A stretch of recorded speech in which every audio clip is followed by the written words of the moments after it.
What is a 360? It's of course a trick I suck at doing on a bike.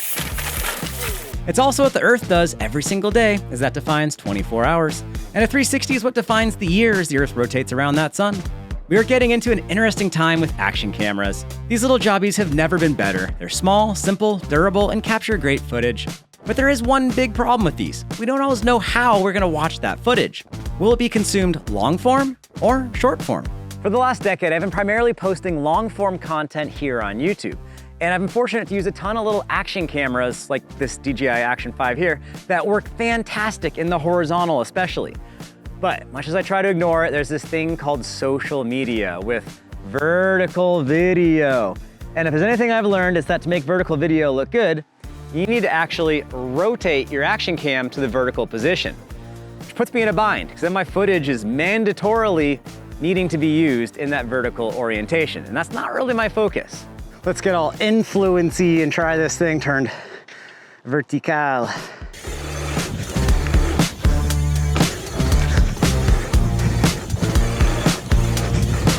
Hop. Why are you tired, Jeff? Why are you tired? Go ride your bike more. These little action cams look really good in the horizontal, and then you rotate them to vertical and they're still pretty okay, but you're committed to one or the other. One of my favorite things about 360 cameras is that you're not stuck in one orientation. You can easily crop for whatever your final output is gonna be. I wanna give a huge thanks to my friends over at DJI who sponsored this video. They've also sponsored other camera and electronic review videos on my channel, and they've been fantastic. This video is technically an ad, and I wanna thank DJI for that because this is a big part of how I make all these videos happen. All right, let's talk some 360 cam. First up, let's do a super quick tutorial on how this thing works. We'll try to use fewer words than a Little John song. What? For recording, either use the chesty strap or for best results, mount to the chin bar of a full-face helmet. Okay! Next, go for 8K for best quality or 6K if you want to save some storage space. I use 24 frames per second for all my mountain biking stuff, always. I also use the D-Log 10-bit color, then just leave the ISO and white balance both to auto. Hit the circle button to turn the camera on and initiate recording. With 360 cameras, a big elephant in the room is editing this footage to get it out there, whether you're gonna publish to YouTube or Instagram or what. If I had bought this camera as just a regular consumer and I was just gonna film with my buddies, I would probably export primarily for Instagram vertical format. I think TikTok or whatever does the same thing. And the easiest way to do that is through using your phone, through using the DJI Mimo app. For editing on a phone, turn on the Osmo 360 camera. Open the DJI Mimo app on your phone, then connect a camera via Wi-Fi. The very first pane will show you the media that's on your Osmo 360. Select the clip that you want to edit. Use your finger to pan the camera angle so that the bike's top tube is at the center of the bottom of the frame. And use your two fingers in order to zoom. I like about a 200-degree field of view, which is slightly wider than what spits up on the app immediately. You can use the trim tool at the bottom to trim down to just the bits you want. If you're following someone, editing is actually easier, and you can use the active track to simply have the app keep that person in the center of the frame. If you're solo riding, you'll need to add a keyframe before and after each corner to direct the camera as to which direction to show in the final video. To add a keyframe, simply click the yellow-orangish diamond icon with the plus sign in it, and that'll add your keyframe. Once you've got your corners keyframed, hit the export button, and it saves the clip right to your camera roll. Then just upload that to social media and bask in the glory of all the likes and comments. For editing on a computer, there are two workflows. For PC, simply reach into your pocket and go back to using your phone. Okay, just kidding about that. I did some research, and as of November 2025, the DJI Studio app is indeed available for PC. However, it doesn't have that active tracking functionality yet. Luckily, I'm Mac-based, and the DJI Studio program has been great for me. Let's do a 30-second overview of just how to use it. For Mac, download and install the DJI Studio program. What I do, and would recommend you do, is to save your footage to a removable hard drive. Open DJI Studio and hit the Create Project button. Import the footage you want to use. Then drag it down to the timeline. I will turn on the D-Log color option. Then I scroll to adjust the zoom to around 200%, or use the plus and minus buttons. Then use the mouse cursor by clicking on the image and dragging to orient it to exactly how I want. Hit the K on your keyboard to add a keyframe. You'll need to do this again before and after each corner. Or if you're following someone, use that active tracking feature. Then hit export and you're done. Now there is an Adobe Premiere Pro plugin that I have used quite a bit. That's another way you can basically tell the camera which direction you want to have be your final bit of video. 360 cameras have improved tremendously the last few years. Today, these are seen as the flagship cameras, which means they are higher end than the standard action cams. This means the 360 cameras are the first to see the big tech updates, and they will always cost the most. For me here in the dark Pacific Northwest, recording mountain biking from a first-person perspective has always been a challenge. The trees have all their leaves in the summer, shading the trails a ton, mixed with super bright hot spots and all the clear cuts. In the winter, we don't really see the sun, so we again suffer from extreme low light. The 360 cams have evolved to be the highest quality way to deal with all of this filming challenge. Frankly, I still use my regular Action 5 more than any 360 camera. The video files of the action cams are much smaller, so storage is a lot easier, and most importantly, the standard POV footage cam is easier for me to edit with my more old-school workflow. Action cams are also best when I need quantity. If I have a specific shot in mind, I do prefer the 360 cam. That said, my personal strategy here on YouTube is to use my main mirrorless DSLR as much as possible. Then I only use any sort of POV to either tell an important bit of story, or as a stopgap for when I run out of relevant third-person DSLR footage. If I were not crafting a 10 to 20 minute long form story in less than a week, every week, all year long, I would certainly use the 360 cam more often. These do provide better footage and certainly offer more perspectives and angles. Now when it comes to 360 cams, DJI's new Osmo 360 is one marvelous little machine. I have used the original GoPro Max, the Insta360 X4, and the latest Insta360 X5. But the Osmo is a higher-end option and absolutely excels in our low-light conditions. Here's why. Osmo 360 offers a 1-inch panoramic image, DJI's first square CMOS designed specifically for panoramic cameras. Part of why it works so well in low light, well, it's designed with large pixels. The lens features a mega-large 1.9 aperture. The camera offers a dynamic range of 13.5 stops.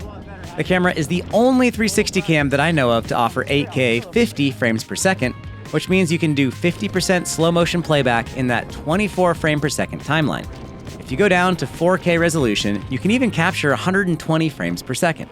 The Osmo 360 really kicks butt on paper, but how is it to use in real life? Well, it's a DJI product, so that means it works within the whole DJI ecosystem very well. What does that mean in non-corporate speak, anyhow? Well, DJI also makes the Mic Mini kit. Here's the dock, and here's an actual Mic Mini right here. I love the Mic Mini. If I'm riding with a friend, I'll put a Mic Mini on them, and then I'll wear the other one, and we'll have wireless Bluetooth audio going straight into the camera. This same Mic Mini kit works on the Action 5, the Action 4, and on the Osmo 360. Okay. Drop it. Drop. Drop. Oh no. Drop. Drop. Bonnie. John, she's playing tug of war. Next up, I've got quite a few batteries now for the Action 5, and they are the exact same batteries the Osmo 360 uses. And they last an extremely long time. I only bring one spare battery on just about any bike ride I go on, and that's been plenty. And finally, a really cool little feature DJI came across a while back. It happens on both this and the Action 5. And that's that magnetic quick release mounting system. I love this thing, so check this out. You can just pull the camera on and off very easily. I've never had a camera fall off. It's two little levers and boom, it disconnects. It's that quick and easy, and it's quite a low profile mount. You still have a 1/4-20 thread in here if you wanna go old school too. I love this about DJI stuff. The ecosystem is very complete. Oh, and they also use the exact same LUT for the color correction between the Action 5 as the Osmo 360. I record primarily in the log profile, then add the D-Log color correction in Premiere Pro or in the DJI app, and the resulting colors are, in my opinion, pretty darn good. This is the same D-Log as the Action 4 and 5 use, which again, makes this all pretty easy. The overall form factor and weight for the Osmo 360 aren't much more than the standard Action 5 camera. Compared to either of the Insta360 cams, the DJI option is both smaller and lighter. Over the years, I have used these Insta360 cameras a fair amount. This is an X4, older one, and this is the newer X5. I've been pretty happy with the Insta360 stuff, but its Achilles heel is definitely the #1 thing I needed to do, and that's low light mountain biking. The X5 is better than the X4, but still, look at the size difference between these two. When these are hanging off either your chin bar or your chest mount, it's pretty nice having the tiny little guy versus this big old dangler.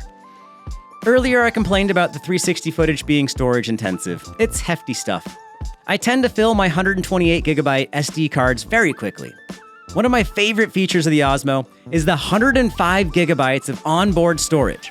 I shoot primarily on the SD, but if I fill one of those up in the field, which does happen, Having that onboard backup has saved me several times now. We've been enjoying the creek, but it's much warmer up there than down here. Down here is not bad, but up there is perfect. Now it's time to go for a bike ride. One area where DJI has had a lot of competition is in stabilization. DJI has gotten quite good there. Comparing the Osmo 360 footage directly to the Insta360, the improved stabilization of the DJI unit is immediately apparent. DJI's Rocksteady 3.0 absolutely does the job. The Insta360 X5 is a nice improvement over the older X4, but there's a few big downsides. One, the quarter 20 mount. The camera doesn't come with any way to mount it to your chest strap, so you gotta go and buy an aftermarket quarter 20 to GoPro style adapter. Next up, the battery life is not amazing, and the battery is this enormous, huge thing. Technically, it's a slightly larger battery than DJI with its capacity, but in real life, it burns through this faster than DJI burns through theirs, and you're not gonna carry a spare one of these in your pocket. This thing is massive. What are we? We might actually be 2x the size of DJI. Look at this. Like, you see the size comparison? I'm not good at this video stuff, but you guys see the size comparison? It's literally almost twice the size of the DJI battery. So yeah, that's a bit of a challenge. To wrap this all up, if I was buying an action camera right now, would I go regular or would I go 360? I would probably go for the regular traditional action cam. It's even smaller, it uses a lot less storage, so you won't fill up your cards and your hard drives as quick, and it's much easier to edit the footage with. Now, if you have one of these and you're using it and you're enjoying the experience, and you wanna go up your game to the next level, then I would definitely check out the Osmo 360. More important than the actual picture though, these microphones make such a difference. And the battery life of these DJI batteries, it's insane. Oh my goodness, these things have changed it. Like I used to have pockets full of GoPro batteries back in the day, and now I just carry one spare, and I've, knock on wood, never really needed more than that out and about. I usually have more spares that I know what to do with, and they're just sitting there fully charged. Huge thanks to DJI for sponsoring this video. I really enjoyed using the Osmo 360. Thanks to all of you for watching. Let me know in the comments down below, what's the best clip you've ever recorded while out on a ride? And is it as good as the best clip you didn't record because you're too busy figuring out your new camera? All right, guys, I'll see you in the comments. Peace and wheelies.